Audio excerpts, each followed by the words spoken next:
Greetings, fellow freelancers and game designers. Welcome back to another episode of Tabletop Mercenary. Since we got the first episode out of the way, where I basically told everybody what to expect on the program going forward, I figured that for this first official episode, since we'll have a topic where I actually get into some of the meat of what it is to be a tabletop designer and how you go about getting this job and what you can expect from it once you're in the field. And to do that, I want to cover all of the various ways you can actually make money designing tabletop RPGs, as that's usually the question people end up asking me of how do I go from being a player or a game master or someone who does this for fun to someone who ends up doing this for a job. And while it sounds easy, it's anything but. And the truth of the matter is, while some of these options may be more appealing than others, you're probably going to have to take some combination thereof in order to weave them all together into a quilt that'll actually pay your bills. But with that said, let's start with the first option on our list.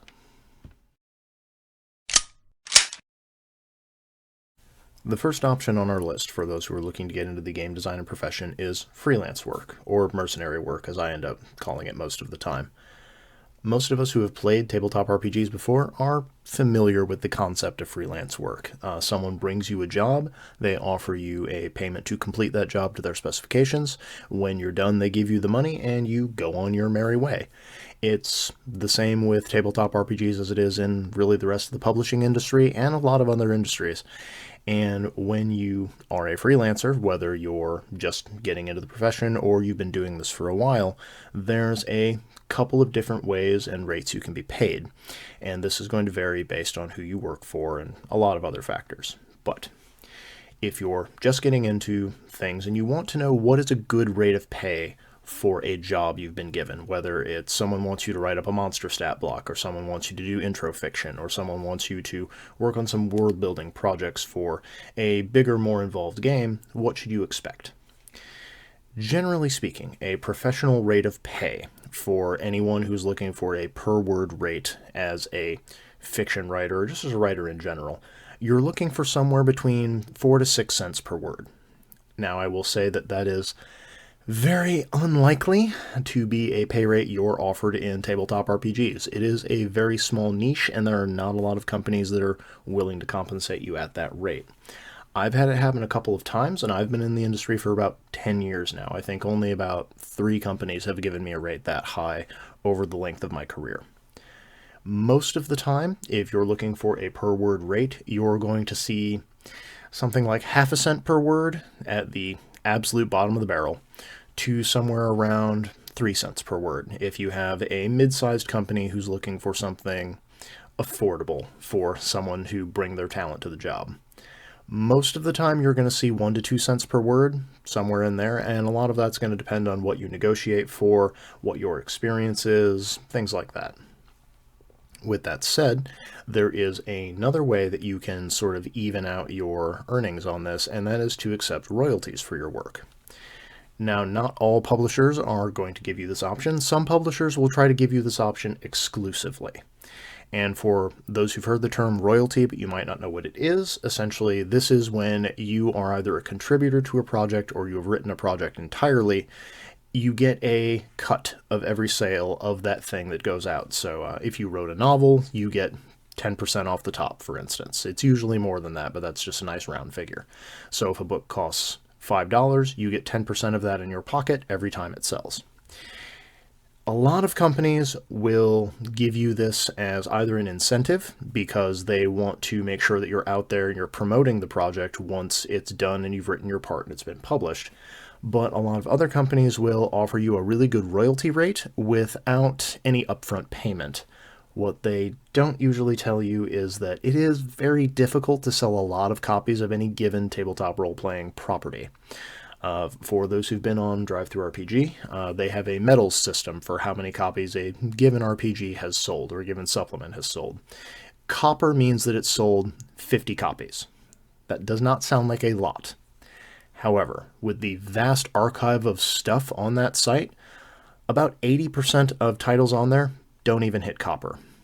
And then when you think that most books are going to need way more than 50 sales to make back the time and the effort and the energy that you put in, royalties are a good thing to have in your back pocket, especially if you're intending on building up an archive over time where you're going to make money with not just a couple of books, a couple of projects. If you're going to be doing this for the long haul, it does add up. I say this as someone whose royalty earnings pay at least part of my rent every month.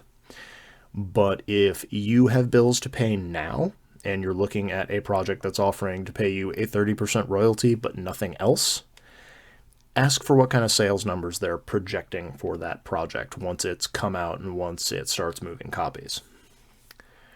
Now, the pros of freelance work are you usually have a guaranteed rate of pay. This is particularly true for projects that give you a per word rate. Usually you will get paid when you hand in your part and it has been approved. There are some companies that pay you on publication, which is more common in other parts of the publishing industry. Anyone who's ever written short stories for anthologies, that's usually when you get paid is when the book comes out, not when you've handed in your assignment. The other advantage of freelance work is oftentimes it's very fast turnaround. So if you are someone who, like a lot of people who do freelance work, have bills to pay and you have to pay them now, you can get paid as quickly as you can produce. So if you have someone who tells you, I need 4,000 words as soon as you can get it to me, if you have the ability to sit down with a Red Bull and crank it out, you can get paid next day, once it's been approved.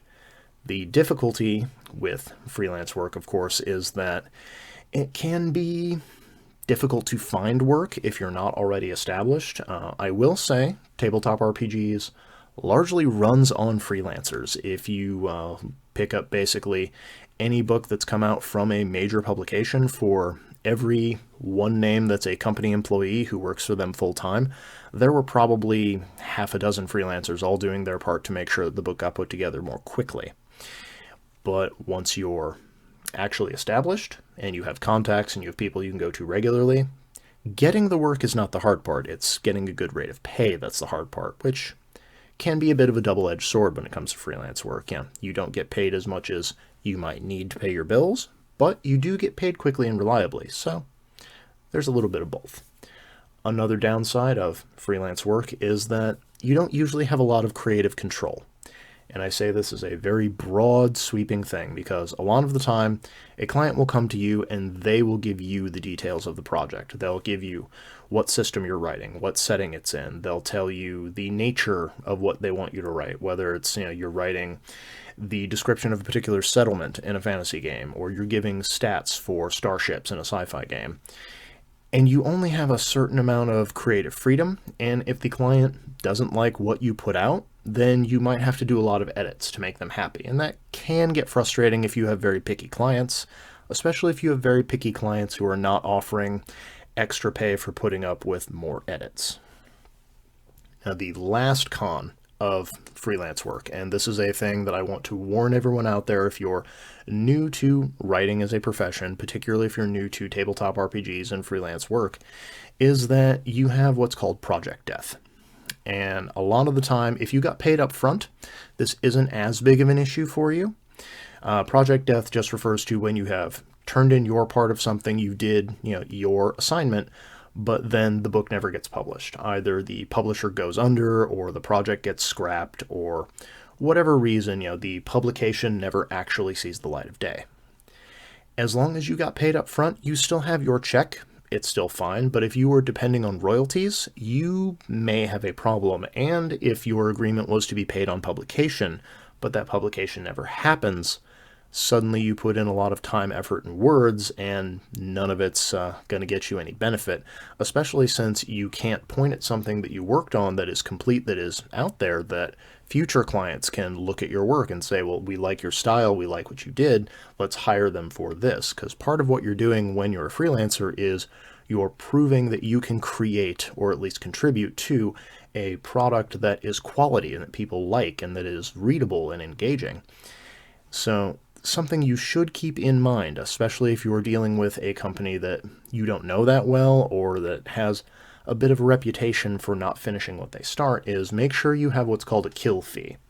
And that is essentially a a fee that you are given if the project in question does not get published to ensure that you still get paid, especially if part of your agreement was that you would get royalties off the top when that thing finally came out, because now you're not going to get anything, especially if even if it's released 5 years, 10 years from now.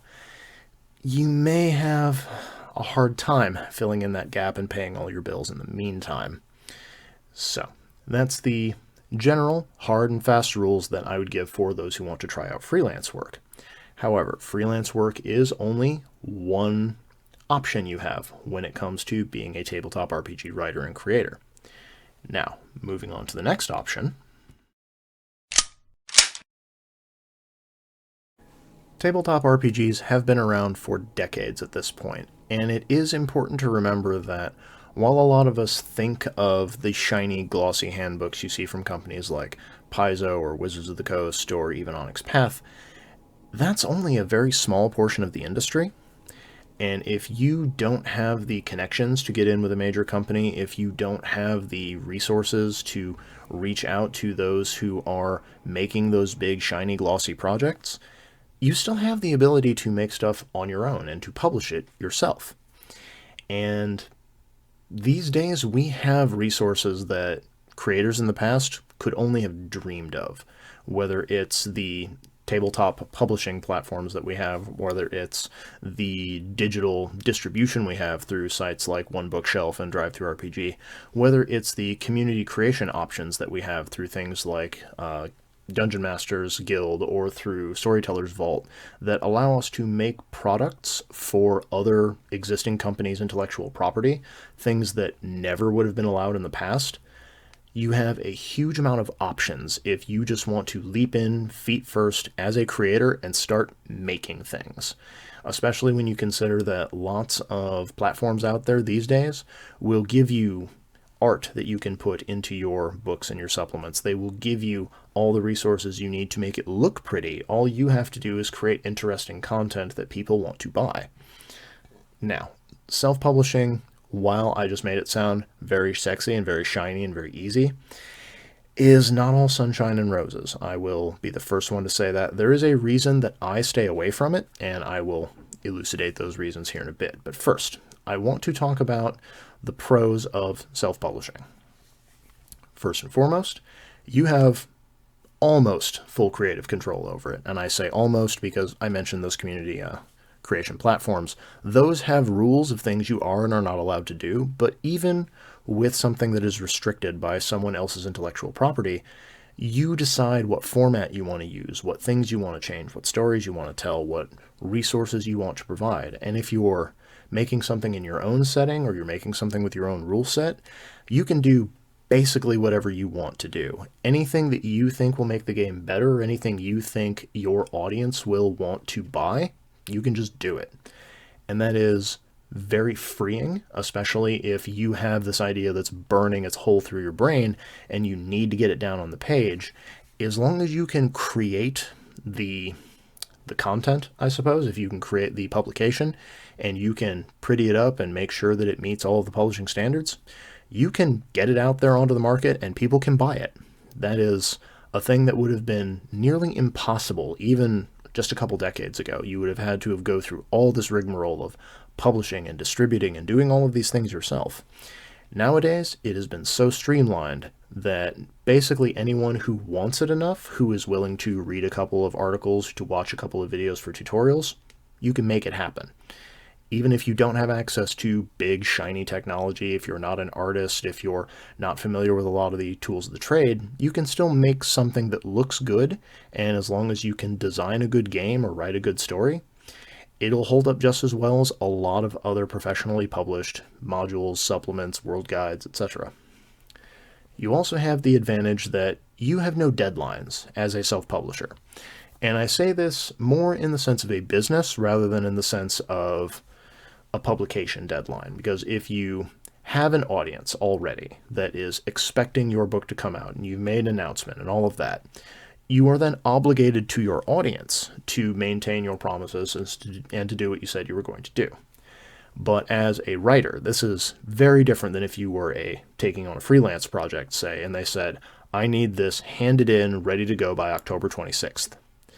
Now, you might tell yourself, I want this game ready by Christmas, whether it's because you want it available for, just early buy, you think that the end of the year is a good time for it, whatever your reason. And if you don't make that date, if you haven't made any promises, you don't have any financial obligations, or something just happened and you got really busy and didn't have time to make the progress you wanted, or you had to rewrite certain sections of your rulebook, that's fine. There's no pressure on you. There's no one's going to take away your setting, your rules, your ability to keep making your game. And that can take a lot of pressure off of you, especially if you're just getting started as a creator and you want to get things out there, but you don't function well under pressure and under deadlines. This can be difficult. It's important to find your equilibrium so that you're still producing content, you're still getting stuff out there to your audience, but you're allowed to do it at your pace on your schedule, which can be very helpful for a lot of folks out there who, like myself, have a couple of spicy chemicals in your brain and don't react well to doing things on other people's timelines. And lastly, unlike, as I mentioned earlier, there's the idea that a project will just die once you've handed in your stuff as a freelancer. That's always a risk of a publisher might decide, like, well, we don't actually want to bring this out now. Maybe it's not as feasible as we thought it was going to be, or something has happened with the rule set, or whatever the reason. They can just kill it and cut their losses and move. If you're publishing yourself, you're the one who makes that decision. So unless you don't believe in a project anymore, or you've lost your enthusiasm for it, the only person who can kill it is you, provided, of course, that you have not stepped over any legal boundaries. You don't have to take a supplement down. It doesn't violate any rules of publication. You're the driving force behind it. So if you want it to see the light of day, if you want it to get done, you can make it happen. And that is very freeing, and it takes one of the hidden pressures off of you. Now, there are also cons for this, and I mentioned this before. This is the reason I don't do a lot of self-publishing, is that first and foremost, there are no guaranteed earnings for it. It is a big risk and a big gamble of, while you can do things like run crowdfunding campaigns, you can get backers on it, you can, whether you want to run BackerKit or you want to run a Kickstarter for it, anything like that, you can get people to fund it, and that will give you some sort of guaranteed income if you pull it off, if you manage to get enough people to back your project.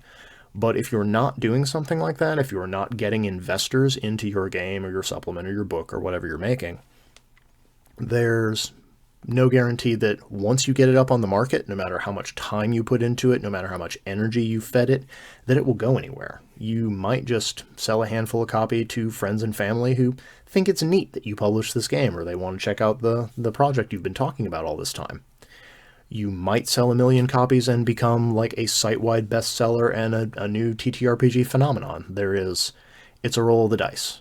I will say that you are far more likely to sell fewer copies, especially if you don't have an existing audience, if the game you're designing it for is kind of niche and doesn't have a huge audience, or if you're a new name just on the scene and nobody knows about you, no one's familiar with your work.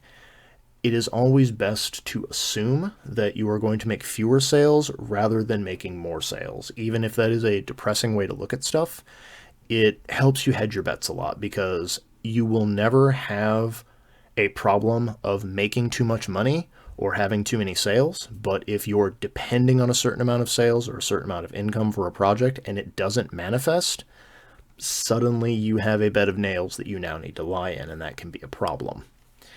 The other thing with self-publishing is that it's all on you, and that is largely going to depend on your budget, how big of a problem that is for you. As folks can see by my studio setup here, I'm on kind of a shoestring budget for basically anything I put together, and so I don't have money to hire people to do my editing, to do my layout, to acquire really expensive custom art for anything that I do. And so basically anything I put together is going to be a one-man show, or it's going to be something I'm doing in conjunction with another company as a freelancer, more or less. I may be the driving force behind the idea, behind the creative vision, but I'm not the one footing the bill, and I'm not the one who's doing all of that work. So if you're the sort of creator who doesn't mind putting in all the extra hours. If you can do your own editing, you can do your own layout, you can find good art, whether you're getting stock art, whether you're getting the art packs they have from sites like Storytellers Vault, GM's Guild, etc., etc., etc. Those things often allow you to use free art, and that can be very helpful, but you have the trade-off that you won't be the only one using that art. I'll talk about that more in a later video down the line. This is, once again, an overview. And that can be very frustrating for a lot of people who are getting into this as a job and as a business, because it takes a long time to make stuff. As an example, for folks who have never worked on a TTRPG before, and maybe you've done some stuff at home, but you've never tried to publish something. Even the very small supplements that I write, the 100 random whatevers, or the baker's dozen of detailed things, whatever you want to take for it. Those are fairly small. They're 10,000 words to 15,000 words, somewhere in there. It takes me about a month to do the actual writing. It takes another month for my publisher to go through, edit, get the art, do the layout, get it ready for release, and do all the little parts and pieces that come after that. And so ask yourself how much money you would need to make with something, even if you only had a 2-month turnaround. Look at your bills, look at what it would have to pay, and then ask yourself, are you sure you could sell that many copies of it? And the bigger and more involved a project gets, the more and more money it's going to have to make in order to justify that amount of time and energy put into it, especially if you don't have something like a Kickstarter campaign to give you that nest egg, that starting amount of money. It's one reason that lots of folks who talk about TTRPGs say the best way to become a millionaire in this little part of the publishing industry is to start out as a billionaire and hope for the best. But I do not say that to discourage anyone. Self-publishing is a great way to do things. It's a great way to build your brand, and you can do it both for yourself and if you want to form small companies, if you want to come together as groups of creators. That's probably the best way to do it, because then you can share a vision, you can produce more things more quickly, and if you get big enough, you can then hire your own freelancers to help out, and that's when things really start picking up momentum. But we still have one more major section to talk about before we're done for the day.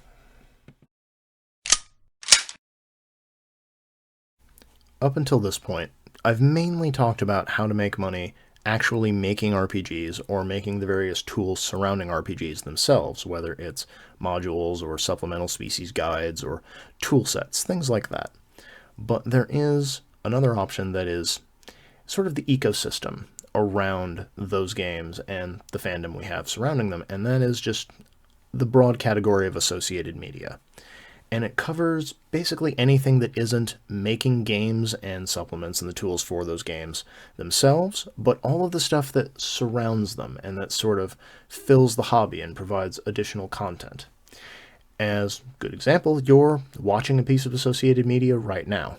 It's all of the podcasts, all the blogs, all the articles, all the advice columns you see for game masters, all the character build guides, all of those things out there are associated media, and they are a great way for you as a creator to dip your toe into the industry, and they're a really good way for you to sort of feel out whether or not this is something you could do for a living and whether it's something that you really want to do for a living. Especially because, well, I'll get into the pros and cons here.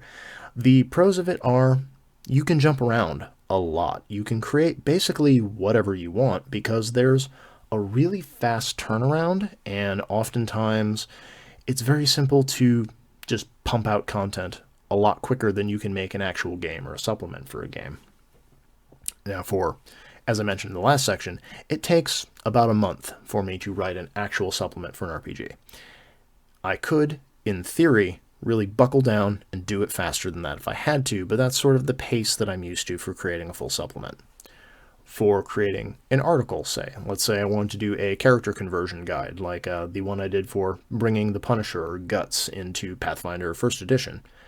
I wrote those articles in about a day. And once they're written and once they're published, they're out there. They're out there just earning money. But that is very freeing, and as long as you're doing it on a self-publishing platform like vocal.media, which is where I publish a lot of my articles, or on YouTube, or on your own podcast, on Anchor, any places like that where you have creative control and you're in charge of things, that allows you to kind of do whatever you want and to sort of build your brand and feel around as to what your audience likes from you and what's really popular and what's really not popular. And that is, I won't say addicting, but it is very positive. It lets you try out new ideas and see what people are liking, and you can either make things as a series, you can make them as standalones, you could do an entire channel, you can do a themed podcast, you could do Let's Plays, you can do live plays, whatever you want to do, you can try it. And a lot of the time with associated media, if something isn't popular or if your audience doesn't respond really well to something, you don't have to continue making it. If it's not a tentpole project, if it's not a thing you're really heavily invested in, you can just put it down and try something different. And that is very freeing, and it can be used in the other way of if you make something that you don't think is going to be very popular, but that just really strikes a nerve with people, you can then pursue that instead of being caught up in a blueprint that you now have to follow slavishly until it's done, like you would with a longer print run of a game and all of these supplements and follow-up books that you had planned for it. Of course, there are also cons of making associated media, and a lot of these are the same that you saw with self-publishing above, of it kind of requires you to have an audience in order to make any real money from it, and it can be really difficult to get paid, which is, again, assuming you're doing it as a self-published creator. It is possible to get freelance assignments to create associated media. That's actually what I do a lot for the Azukail Games YouTube channel. Most of the videos I make there are done on a freelance basis. Same for various other blog entries I've written for other gaming companies. It's usually a much smaller fee, and it's rarely per word. I believe, since we're talking numbers, the most I have ever been paid to write an article or create a piece of associated media was about $100, which was really good pay for an hour and change of work, but it is the same issue you always have with freelance work of feast or famine. You might have one project that pays really well and then it dries up entirely. You might have dozens and dozens and dozens of projects that don't pay that well, but there's a lot of them. So, thing to keep in mind there. But associated media, how you get paid for it, if you're self-publishing it, will largely depend on what platform you're using and what options they present you are. And it's important to keep in mind not just how you get paid and what numbers you need to get paid in a real I can live on my own sort of fee, but it's also important to remember what obstacles there are and what lines you have to cross and what rules you have to follow in order to get to that point. As a good example, some folks out there are probably considering making gaming YouTube channels. Maybe you want to do live playthroughs with your group, or you want to host something like this where you talk about the industry and what goes on behind the scenes. YouTube requires you to have 3,000 hours of watched content and 500 subscribers to your channel before they agree to share any ad revenue with you. And you must get both of these numbers within 365 days. Not 365 days from starting your channel, but all of that activity has to happen within the same time period. And if you have a big audience, if you have a big name, or if you just get really lucky with the algorithm and it decides this topic is very popular today, we're going to promote this, you could theoretically go huge, hit a big gangbusters video, get hundreds of thousands of views, monetized in a day. No worries. It's also possible, especially if you're newer to the industry, if you don't have an established audience, if you're still kind of feeling out your style and you're not sure what you're talking about, or what you're talking about isn't very popular with a very large audience, that you could be doing this for years before even getting near those goalposts. And so if you're depending on ad revenue to help you actually make money and turn a profit off of this gig, even if you didn't pay any money for any of the technology you're using, even if you're not paying for art that you're using, if you're not paying for editing software or filming software, you still have all that time, all that energy, all of the promotional efforts going into it, and that can be very difficult to justify when it becomes hard to see any progress that you're making. Now, ad revenue is not the only way of earning money on these platforms by any stretch of the imagination. It's just the most common. I already mentioned YouTube. For those who check out vocal.media, where you'll find a lot of my other articles, authors get paid a certain fee per every 1,000 reads, which is, again, great. If you write something that gets 10,000, 20,000, 50,000 reads, it's very popular. People are checking it out. It's blowing up on social media. But if you put 12 hours into deeply researching a RPG topic, or you put a lot of work into a GM tip list, and no one really checks it out, then all of that time and energy you put in is earning you nothing. Even if the content you created is still out there and it could blow up any day, there's no guarantee that it will. And lastly, and this is something that I feel is important to mention, but is very, very difficult to manage, particularly in our little corner of things, especially if you're starting out, is sponsorship. Now, most folks will use crowdfunding. They'll have a Patreon or they'll have a Ko-fi. You should be able to find the links to both of mine below. But sponsorship is typically when you have a big enough audience that, someone can see you are being watched, you are being read, you have lots of folks who are checking out what you're doing, you will get a fee to create your content. It's sort of like how in ye olden days when we had radio dramas, they would be sponsored by usually soap companies. That's why we call them soap operas. But you get a fee to help you cover the costs so you can keep making content, and part of that fee is that you are promoting your sponsor. You're talking about their product. You're mentioning that they helped make this particular episode or installment or whatever a reality. But the double-edged sword of that is sponsorship tends to go to people with big audiences, and if you have a big audience already, you probably don't need the sponsorship in order to pay your bills. It's just that little extra gravy on top of everything. Now, there is something else I have not talked about up till now, because everything I've mentioned up to this point has been things that people who are new to the industry can do. If you're getting into RPGs, or if you don't really know what to expect and you're just thinking about trying this out, either as a side hustle or because you want to make a career out of this. And I have not mentioned just going to a company and getting hired as a full-time employee, whether you're going to be a designer or a project manager or social media guru, whatever it is. And the reason for that is, A, that's a very, very small pool of people who actually work in tabletop RPGs.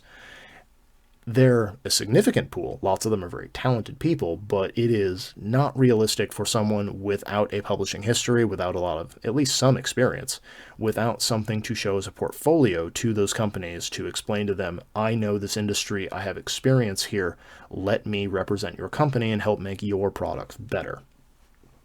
And I'm not saying that to discourage anyone who wants to get a desk job at Paizo or who's hoping to get that call from Games Workshop or Wizards of the Coast, but it is one of those things that you don't usually start at the top like that. It's, by all means, apply if you see an opening, but it is usually something that goes to people who already have an established history within the industry, who know people at those companies, who can pick up a phone and call them and be like, hey, I saw that you have that opening. I'm interested if you'd be willing to put in a good word for me.